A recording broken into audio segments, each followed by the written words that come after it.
Dewi Fujin. You were only 30 years old when your husband passed away, yes. Passed away. And you know, since, I mean, you've become somebody who's always also associated with controversies. For example, your statement about you think that the CIA was behind the fall of President Sukarno, and also that you believe that President Sukarno might have been murdered at the end of his life. And also there are other sort of more sort of sensational events, such as, for example, there was a book of photography that you published, you know, the Madame de Sugar, and then some kind of fight with the Mini. You know, this is something that is often associated with, you know, with you and your figure and controversies. I mean, how do you feel? I mean, do you feel that you caught these controversies or sensations? I don't think it's a controversial sensation. I don't even, you know, that book was solely only for Japanese, and I didn't think it was coming here. Anyway, I consider myself as an artist. Before I met Bappa, I was at a Toge production to be an actress. I was learning acting, voice, and dancing, and so forth.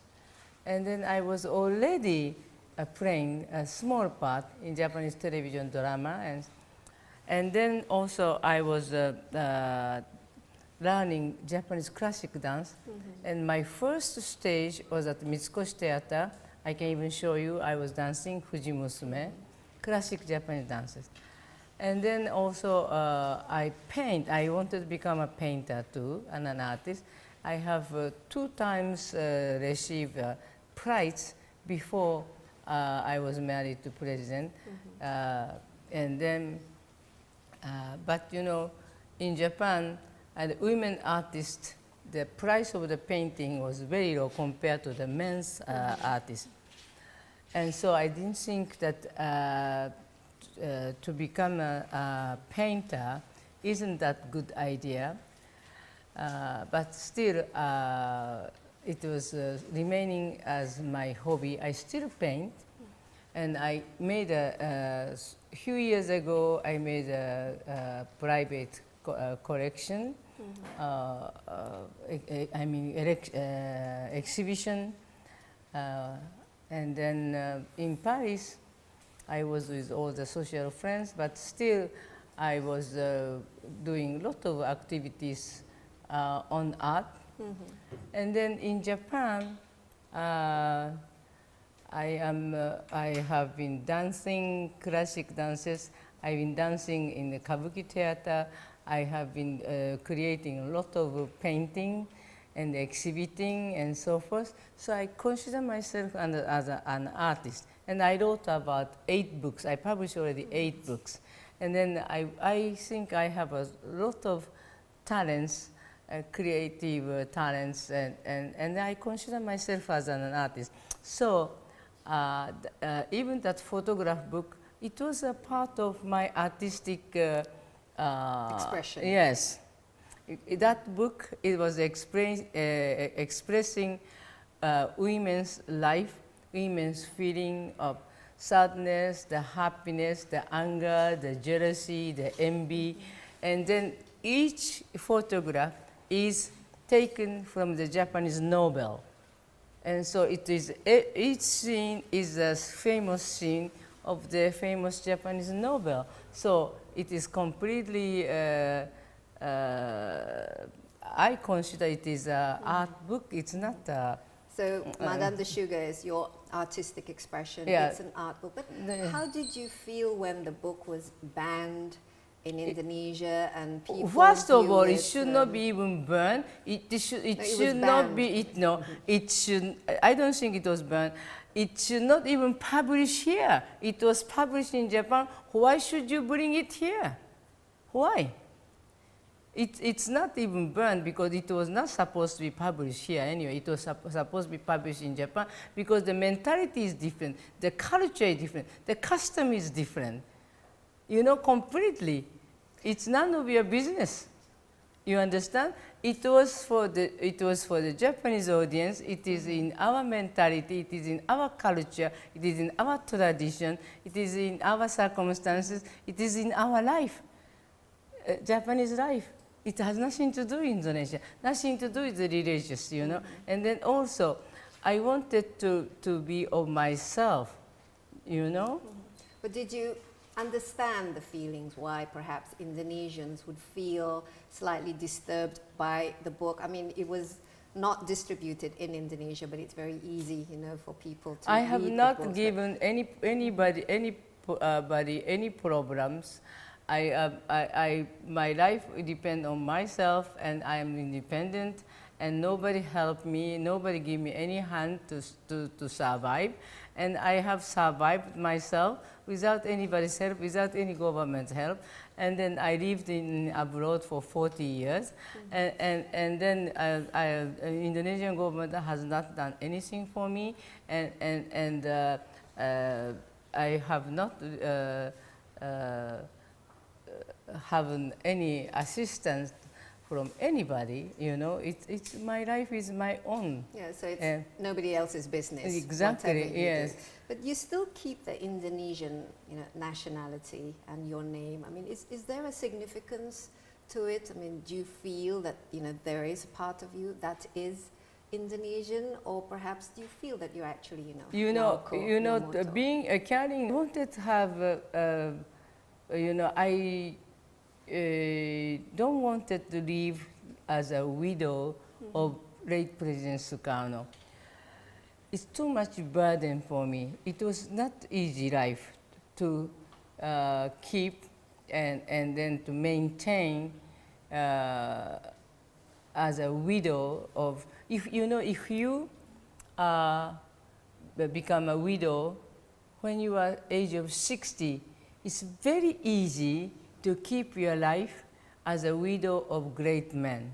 But I was only 30 when I became a widow. And then I suffered time to time being, it was very heavy to carry name Soekarno. Then one day I decided myself, I want to be myself, forget about what I want to live as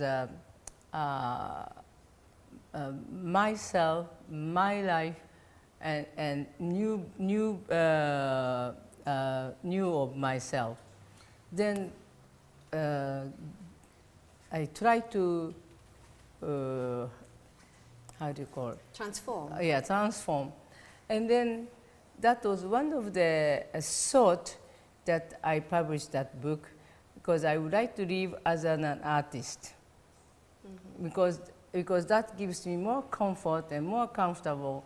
I'm more comfortable and more confident, and I feel more freedom. And then because I wanted to have my own life with my, because I don't want be forced to live and to collect this respect and so forth and so forth. As a widow of late President Soekarno, I prefer the rest of my life to be my own. Dewi Fujin, Yeah. Dewi. But until now, you still keep the Indonesian name and the Yes, Indonesian why nationality. should I change? What does it mean to you? You cannot change your nationality, your name. But what does it mean to you? You cannot go back to the Japanese nationality. You cannot. You cannot. But what does it mean to you having an Indonesian nationality? Does it mean anything to you? I have to tell you, it was very difficult for me to keep Indonesian passport, because to go to anywhere you need a visa. If I return to a Japanese passport, I don't need a visa for almost every country. You know, then sometimes I have to go abroad for location in Italy or any country, let's say America, France, any place.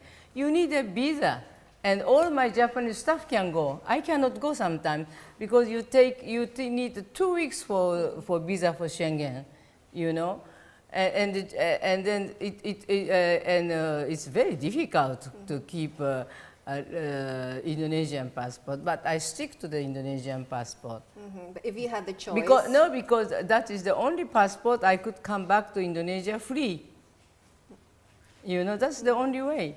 If you had because if I want to go to Berikut, if I have to request for visa, I don't know if I obtain the visa or not, but as long as you have Indonesian passport and warga negara, you can come back. But if you had the choice and you could relinquish, would you rather go back to being Naoko? I have no merit I don't have any more relative in Japan, and there's no reason to become and then also you have to go through so much papers to go back to Japanese nationality. Very difficult. You maybe have to live 20 years to get Japanese citizenship.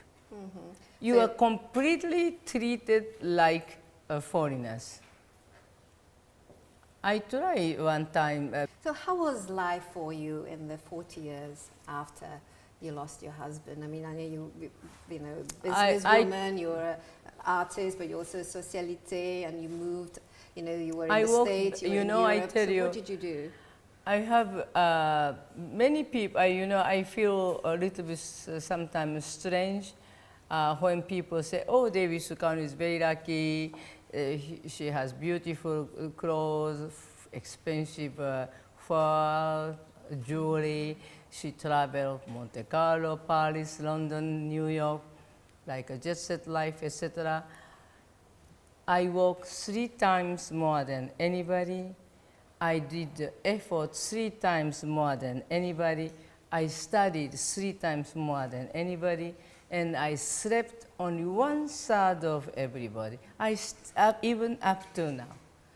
I did so much effort, and I never become sick because I had no time to become sick. It was a luxury for me to be falling into sickness. I had no time. I worked so hard, and even now, I work very hard to you know, create myself. It was very hard when I was living in France to keep dignity of name Soekarno, even in New York. And then one day I said to myself, I want to forget all that. It's not for me anymore. I had it enough, and I want to be myself. That's it.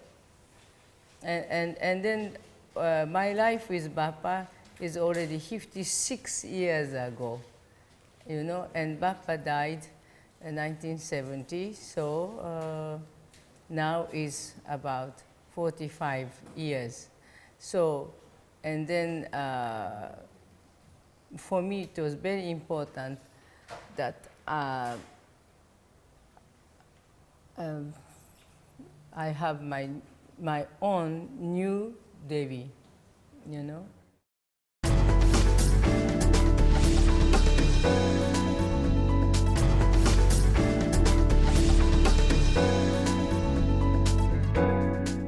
Yes, and I created myself. Who is the real Dewi? What? Who is the real Dewi? What drives the real Dewi? The energy, where does it come from? And what I is tell you, within you? my energy sometimes comes from the anger, because you know. Anger gives me great energy, but a positive energy, because you know, now I live in Japan. So many things happening in the world, injustice, unfairness, you know, so many things, and then makes me very angry, and that brings me so much energy and power, because I think I can do something. I have to do something, you know. And so for example, I send out the message of my thoughts every day through my blog. And my blog is also read by many, many millions of people in Japan, because my blog is considered quite important. And you've had this blog for 7 years. Yes, already done. Yeah. You've been writing for this blog every single day. Yes. Where do you get your ideas and thoughts? No, because every day you see in television, in the newspaper, some very horrible murder happening, or school children commit suiciding, you know, or between children and children having a fight and being killed, or some crazy people just stabbing people, or I see this Islam country. I wonder why America have to kill Hussein. I mean, what happened to Iraq now? You know, what is happening to Africa? You know, and what is happening in Southeast China Sea? I think China is being very aggressive, and what's happening in Ukraine, and then Tibet, and you know, so forth, and the world is moving, changing so much, and there are so much refugees, political refugees. Interesting. Anger, the positive anger, keeps you going. Are you Yes. also a happy person? Do you? I am, yes. What As gives much as I work, I try to make myself happy. What gives you the greatest happiness? Well, I go out with friends. We have a wonderful conversation. I think the conversation is better than any delicious dinner or lunch. I enjoy very much exchanging the view with the friends, and then that gives you richer life. And then also I love animals. I have 15 dogs. I live with the dog. And then I listen to beautiful music, and I paint because I love to paint, as I told you. And then I like to write a book. I already published 8 books. So you're very, very prolific, you're very productive. But are there other dreams that you're still, you know, chasing after, dreams that you have not fulfilled, and things that you want to do that you have not done, you feel? Well, my dream is if I can have a lots and lots of money. I love to buy a big mountain and then make a fence around, and then to help, to support, to protect all those animals who has been abandoned. Wow, you're an animal lover. Yes. Finally, Dewi, I know you've I love written- anything that has a life, plants, flowers, anything. You love nature. Yeah. Now you've written so many books, and you know, including your autobiography, which has come out. But when you look back over your life, how would you sum it? Are there regrets, or is there particular destiny you feel that? There are this many is my many life? regrets I have in my life, and there are many mistakes I have done, and then I learn a lot from the mistake I have done, but sometimes you have two different kind of mistake that is so regrettable that if I did not make this mistake, what could have done?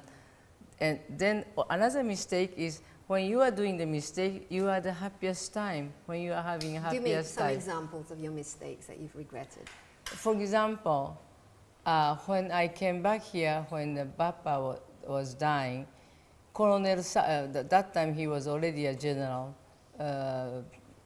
Brigadier General Sabo, who has been tortured and who couldn't even walk, asked me to come to see him, and I did not come to see him. And I wanted to know now what he wanted to tell me. And then when I was in Paris, Prime Minister Rahman of Malaysia was asking me to come to London to come to see him. And then I was too proud to come to see him. But maybe he wanted to tell me something about 30th of September, 1st of October. And I regret very much why I did not come to see him, because he really insisted that I come to see him and to talk. And I was too proud to go to see him. And Now I regret. Maybe he want to tell me something very important.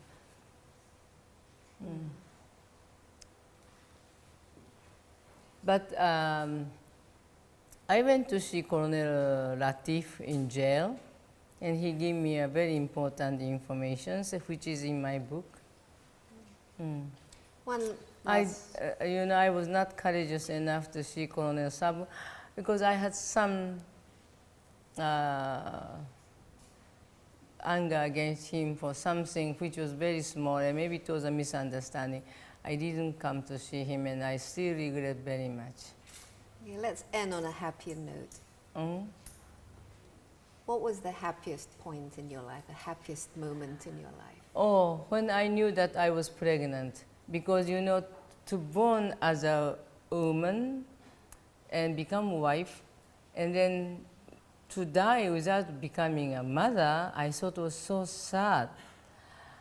So when doctor told me I'm pregnant, I really felt so happy.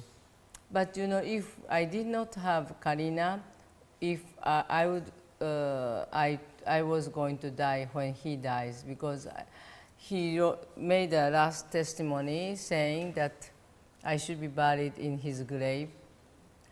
So I believed completely that I would die with him if I did not have a child. Dewi Fujin, Yes. thank you so much for sharing with me.